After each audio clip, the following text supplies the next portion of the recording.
blues F-ist, liht bluus.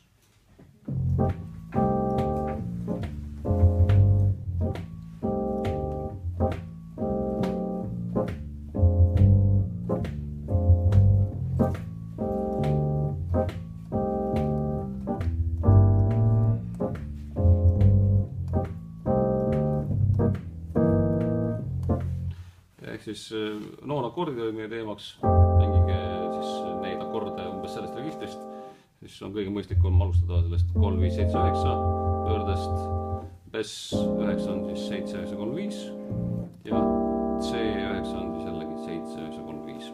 Vasaku käega võite mängida siis nagu rock'n'rolli või jatsu sugemitega walking bass. Näiteks niimoodi, kui soovite, võite ka niimoodi mängida.